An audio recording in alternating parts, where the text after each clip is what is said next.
मेरा नाम राजीव त्रिपाठी है। मैं गांव सिकोहा, ब्लॉक रेउसा, जनपद सीतापुर का मूल निवासी हूँ। मैंने ये जिमीकंद की खेती की हुई है। हालांकि कई वर्ष हो गए हमको जिमीकंद खेती करते हुए। इस बार जो हमने की है तो वो 1 हेक्टेयर का है। अभी तक 2 एकड़ के समथिंग की है। अब की 1 हेक्टेयर पूरा हो गया है हमारा। और जिमीकंद की खेती 2000 लगभग 2 से हमारे परिवार में हो रही है। तो ये जिमीकंद जो इसकी जो वैरायटी है, जो किस्म है, वो है गजेंद्र। ये केबी की कटिया से हमको मिला हुआ है बीज 2017-18 में। उसके बाद से ये हमने बढ़ाया हुआ है। बढ़ाने के बाद धीरे धीरे हमने इसको सऊदी भी भेजा, एक्सपोर्ट भी हुआ हमारा। 16 टन का ऑर्डर आया था। और पिछले साल हमारा जब हुआ था, उसके बाद से इस वर्ष जो है बीज में टोटल गया हुआ है हमारा लगभग 19 डिस्ट्रिक्ट और 2 स्टेट को हमारा जिमीकंद गया हुआ है, जो बीज में गया है। और आगे आने वाले वर्षों में हम बीज में ही सप्लाई करेंगे। और जिन लोगों को हमने दिया है उनका भी हम कोशिश करेंगे कि उनके क्षेत्र में से अगर हमारे पास कॉल आती है या फ़ोन आता है या हमारा संपर्क बनता है, तो उन लोगों का भी हम बीज में ही बिकवाएँगे भी। और यही बीज ही इसका धीरे-धीरे किसानों तक पहुँचेगा, ताकि बाहर लो ज़्यादा तैयार हो पाए बल्क में, और बाहर विदेश जो इसकी डिमांड है वो पूरी की जा सके। और किसानों को उनका उचित मूल्य मिल परे पाए, क्योंकि इसका ये रहता है कि दीपावली के समय मार्केट रहती है, बाकी समयों में मार्केट नहीं रहती है।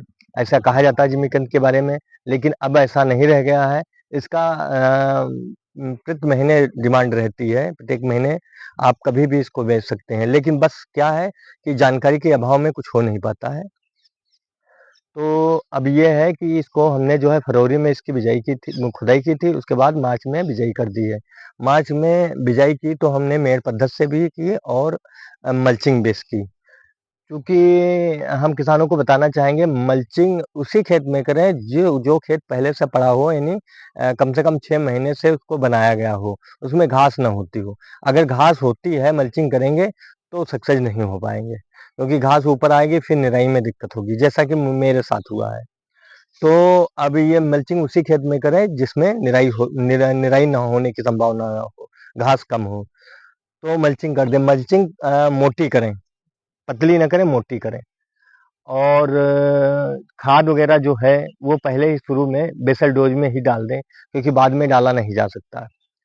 अब आ जाती है कि बिजाई कैसे करें। तो बिजाई का तरीका ये है कि जब आप मार्च में बिजाई करेंगे तो लाइन से लाइन दूरी आप 3/2 पे कर सकते हैं। मतलब लाइन और बीज की दूरी 3/2 कर सकते हैं, 2/2 करते हैं, 3/1.5 कर सकते हैं। ये अपने आप पे निर्भर करता है किसान के ऊपर, वो क्या करना चाहता है।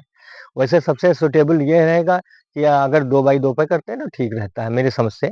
बाकी जैसा, क्योंकि कहीं जिमीकंद की 4 किलो की डिमांड है, कहीं 2 किलो का डिमांड है, सबके अलग। तो 2/2 पे हमें मुझे लगता है सबसे उचित रहेगा कि 2/2 पे जिमीकंद बोया हो, तो खोदने भी आसान है और जो है पैदावार भी अच्छी होगी। अब अगर ओपन करते हैं तो निराई कम से कम 2 होनी है। अगर मल्चिंग करते हैं तो निराई होनी नहीं है, खाद पड़नी नहीं है दोबारा, कुछ और होना नहीं, केवल स्प्रे से माध्यम से आप वाटर सोल्यूबल चीज़ें आप दे सकते हैं। कुछ टॉनिकें दे सकते हैं जिसमें जो है पीला पौधा ना पड़े और कंद भी बैठे। और अगर मल्चिंग नहीं करते हैं तो आप उसमें खाद बराबर लगाते रहें, निराई आपकी 2 होंगी, 1 मिट्टी चढ़ाई होगी। और पानी की हल्का ही ढलान होनी चाहिए, कि जो साइड में आके खेत के तरफ उतर जाए, अगर आपका खेत आपके यहाँ पानी भरता है तो। अन्यथा कोई बात नहीं, पानी अगर 2-3 दिन भरा रहता कोई दिक्कत नहीं आती, 4 दिन भरा रहता कोई दिक्कत नहीं आएगी इसमें। लेकिन ये है, जब पौधा आपका मैच्योर हो जाए, पौधा मर जाए, यानी आपका नवंबर-दिसंबर के समय, नवंबर, दिसंबर, जनवरी, फरवरी, इस महीने में पानी ना भरे। इस महीने में पानी भरेगा तो आपका कंद में सड़न ज़रूर होगी, फंगस ज़रूर लगेगा। तो ये चीज़ ध्यान रखिए तब। तो कहने का मतलब, आपका अगर खेत में पानी भराल होता तो आपकी ढलान होनी चाहिए हल्की, ताकि पानी एक साइड में उतर जाए। और अगर ऐसा कुछ नहीं होता तो कोई दिक्कत नहीं, पानी की कोई समस्या नहीं है। और टाइम टू टाइम इसमें खाद लगाते रहें। ये कोई ज़रूरी नहीं कि एक साथ हमने डाल दिया तो दोबारा नहीं डालनी है।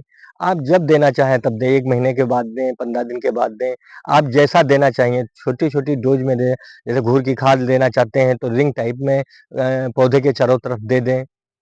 अगर आप मिट्टी चढ़ाना चाहें तो जब रिंग टाइम में दे दें उसके बाद उसमें मिट्टी चढ़ा दें। अगर मिट्टी नहीं चढ़ाना चाहें तो ऐसे पड़ा रहने दें। तो इस तरीके से आप कुछ सोचें कि हमें क्या पौधे में करना है। आपके खेत में आप अधिक जानते हैं हमसे कि आपके खेत में क्या आवश्यकता है और पौधा जब उगेगा तो आपको ज़्यादा मालूम होगी कि पौधे की क्या आवश्यकता है। उस हिसाब से करें, ना कि किसी के बताने पे कि हाँ, ये मैं 15 दिन पे ये खाद देनी चाहिए, 1 महीने बाद पानी लगता है, ऐसा कुछ नहीं। जब आपको लगे कि हाँ, पानी की आवश्यकता है, उस समय आप पानी दें, जब लगे कि खाद की आवश्यकता तो उसको खाद दें। हाँ, ये ज़रूर है कि एक रूटीन बना लें कि हमको इतने दिन पे खाद देनी है। लेकिन अगर आपके में पहले से है, वो पोषक तत्व पहले से हैं, तो आप जैविक पे चले जाएँ, कुछ चीज़ें ऐसे घरेलू खाद का उपयोग करें ताकि आपकी लागत न लगे। तो इन सब चीज़ों का किसान को स्वयं ध्यान रखना होगा। बाकी खुदाई के समय है, जब खुदाई करेंगे तो खुदाई के समय अगर बीज में बेचना चाहते हैं तो आपका फरवरी में जाएगा। अगर आप कच्चा बेचना चाहते हैं तो दीपावली के 20 दिन के पहले आप मार्केट में पहुँचा दें, आपका बिक जाएगा। तो इस तरीके से है, अगर कोई किसान हमसे संपर्क करना चाहता है तो मेरा नंबर है 7007 159750। नमस्कार किसान।